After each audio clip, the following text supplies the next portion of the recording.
comrades, it is I, your Supreme Overlord, Vanny Vanilla. Episode 10 of GQuuuuuX has come and gone, and I've got to say, this one was absolute cinema. A ton of stuff happened in the span of a half hour, along with a ton of questions answered. In this episode, we know exactly what Shalia's motivations are.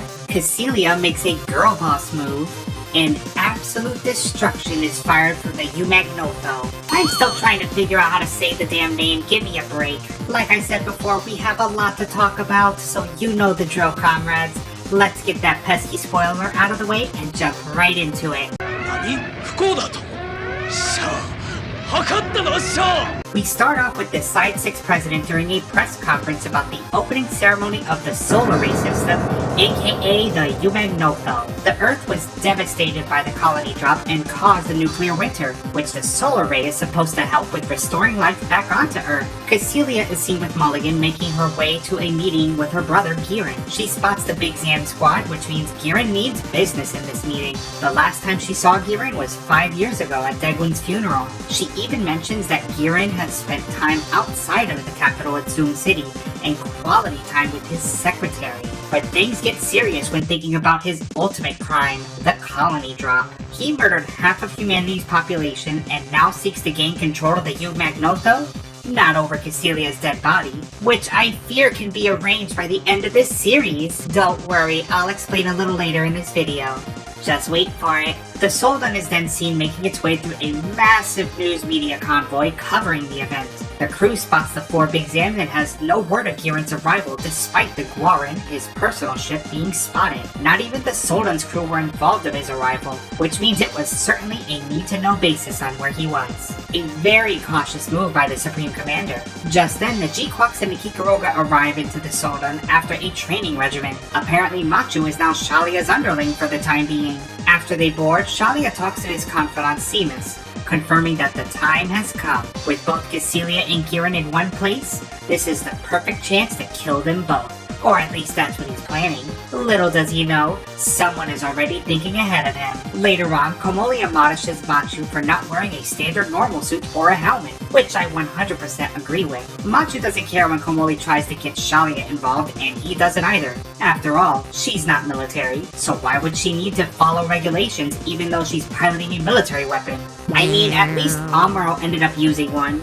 Later on, Machu thinks about a previous conversation with Shalia. They talk about the Rose of Sharon and who she is. A new type from the other side, a place that only new types know about. Machu questions why does Shalia work for the zombies despite being friends with Char, who was trying to get revenge on them. This is when we find out about Shalia's true motivation. Get ready, comrades, because this answers a huge question.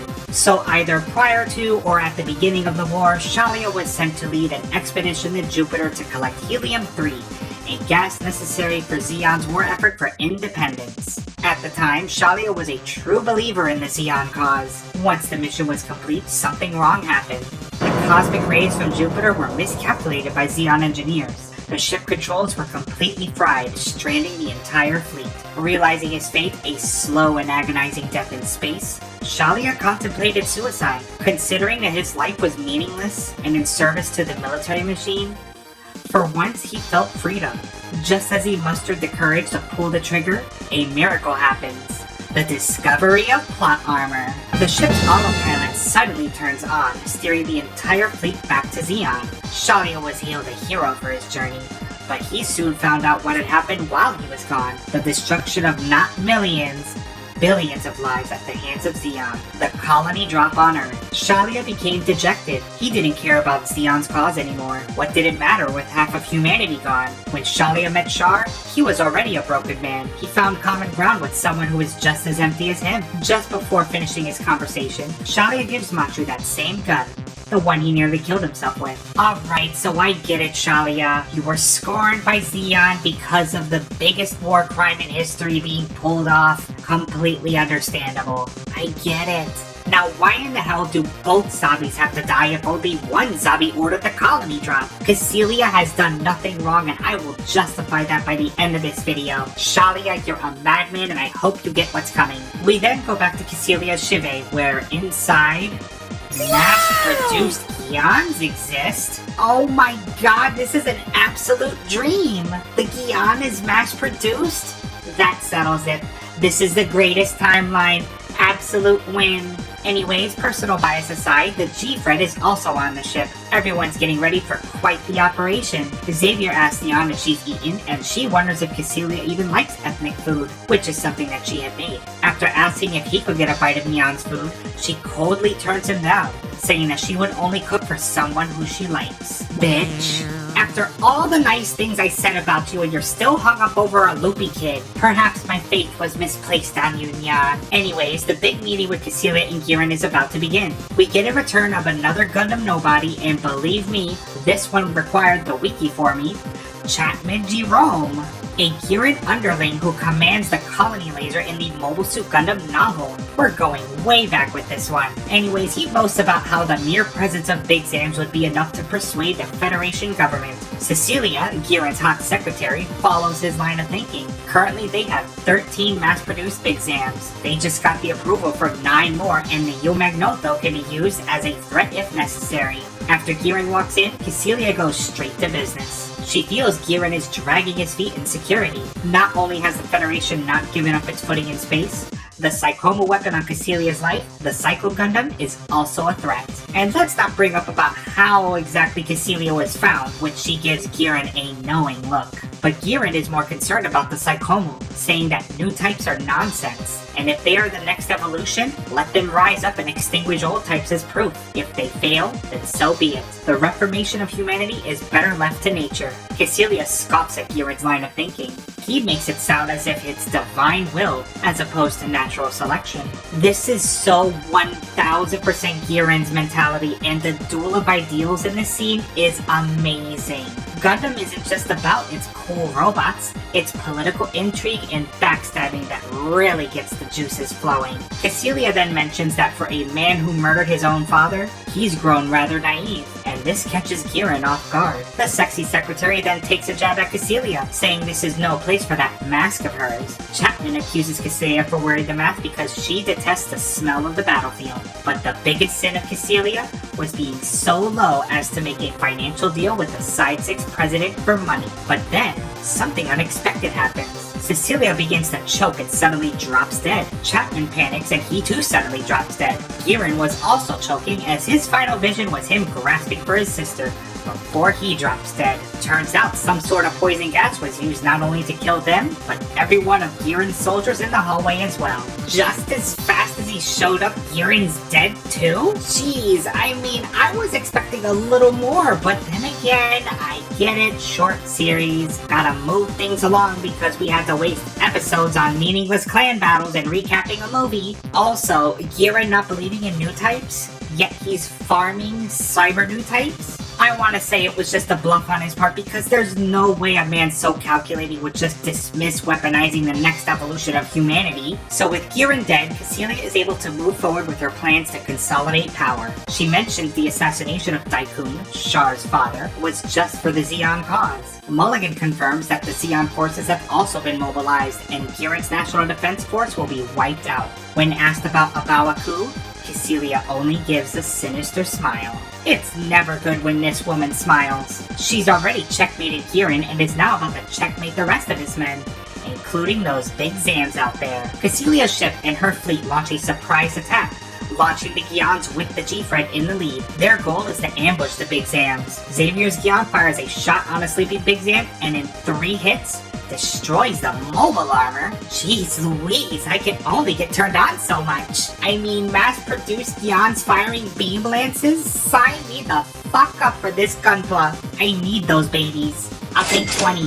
I did appreciate the detail on the Big Zam with not only turning on its eye field, but also firing its claw missiles. This poor Gion got cut in half before exploding. Neon then swoops in to contribute against the Big Zams. For some fucking reason, the Big Zam decides, let me kick this little funnel because I can't hit it with any of my beams. Seriously, this is just goofy. But it was enough for a distraction for the G-Fred to latch on top of the Big Zam and fire a point-blank shot into its vent, causing it to explode. Xavier then charges the underbelly of the Big Zam, its notorious blind spot, and with 3 other Gions, stabs the mobile armor until it explodes. With a final barrage by the Shibe and the Gion, Giron's ship and its escort are destroyed. Us Gion fans are eating good. I love this scene. Conch then hands Nyan an envelope, which triggers a little bit of a flashback, an intimate and wholesome moment with Cecilia and Nyan. As Cecilia brushes her hair, they talk about a perfume that may go extinct due to a flower being gone from Earth. She then sets a gun down on the table,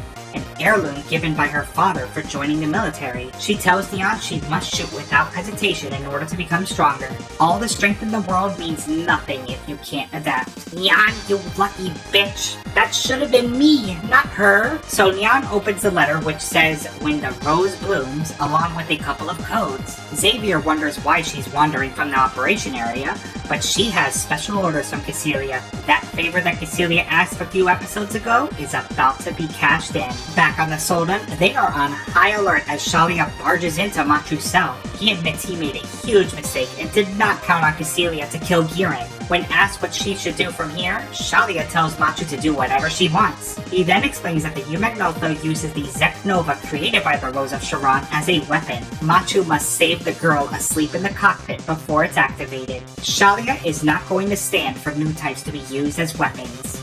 You just told her that she could do whatever she wants, but go save the dead Lala and the Omet. Make up your mind, Shalia.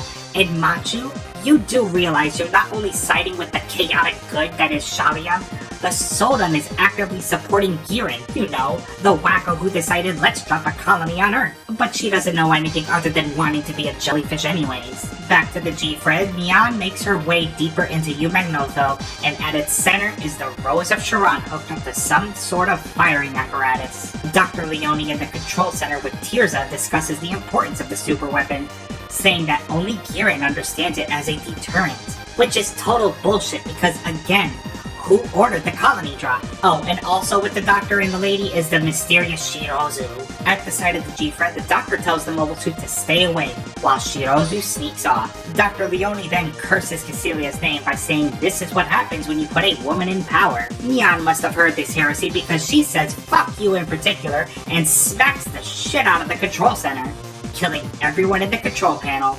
Except for Shirozu, who like a fucking roach manages to run away. Nyan has a bad feeling, but she has a mission to fulfill. After finding the firing apparatus hooked up to the Rose of Sharon, the G-Fred's face opens up and hooks into it. By inputting the codes, a Kira Kira will occur in certain coordinates. If that works, perhaps she could bring Shuji back. Umagnotho then begins to move and turn away from Earth, aiming for its first target, Abawaku. The Kira Kira activates and fires a shot at the main fleet of Giron's forces, a Zek Nova of monumental proportions. It's so big it envelops the entirety of the Zeon asteroid fortress, breaks it, and then swallows the entire fleet into the other side. Now that is how you introduce a fucking space laser, Witch from Mercury fans. Not some super weapon that just randomly shows up with no build-up. No. This has been building up for several episodes, since episode 6. Bravo, GQuuuuuX, I didn't recognize your game. After the Zek Nova, Machu was distraught. She could hear the Rose of Sharon crying. Xavier was in disbelief. Why would Cecilia go through such extreme measures? But it's too late to think about that now because the GQuuuuuX collides with the Gion. But this isn't some clan battle.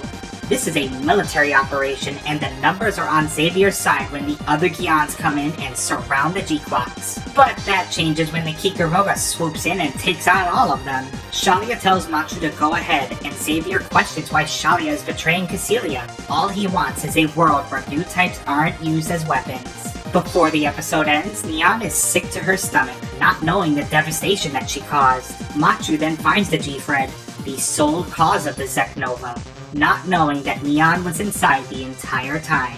I told you, comrades, this was a banger of an episode. Absolutely loved it, and it really restored my faith in the series. Sure, I may be a little biased with my baby Gion getting the mass production treatment, but this is how a final battle should be done. High stakes, death, and consequences. Those are 3 huge things that were missing from Witch from Mercury's ending. And who's to say this is even the end of GQuuuuuX? I'm really banking for a second season to wrap everything up. We still have the Federation and the Titans in the background. There's so much more to build upon. And as for Cecilia, let her cook. Y'all might be saying that she's the villain in all this, but is she though? If anything, Giran is the real villain in all of this. He's the one who ordered the colony drop. Shalia's anger is misplaced. There's literally no one left in the Zabi family. Dagwood was killed by Giran. Dolzo was killed by Sayla. Giran was killed by Cecilia. Garma quit the military and who knows where he is. Did Cecilia use a super weapon that's powered by a dead new type? Yes. Did she kill thousands of Zeon soldiers to consolidate power?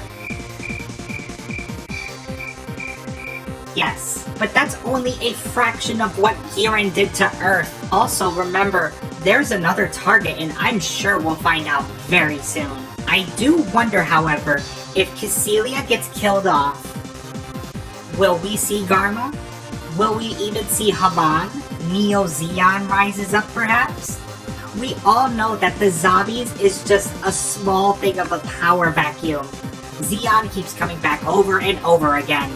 Also, a final note, I know I gave the series a hard time about the music, but in this episode, absolute peak music. It matched the mood, it gave me goosebumps, loved it. You see what happens when you don't throw the same insert song over and over again? Anywho, comrades, that's the video. Please let me know what you think down below. What are your thoughts on Giran's quick cameo? Did you enjoy seeing the Gions versus the Big Zams? And can Xavier really take on the Grey Ghost Shalia Bull? These final episodes have me hooked.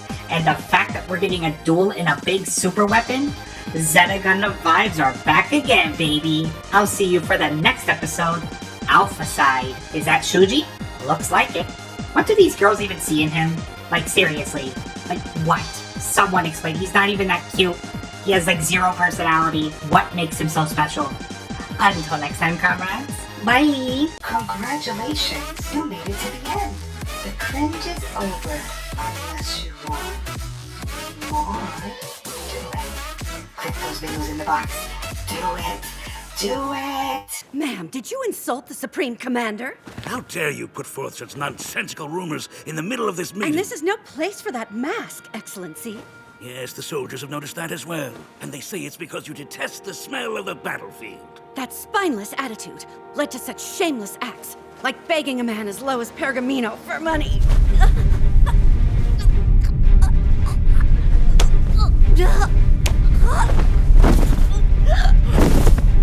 Miss Cecilia!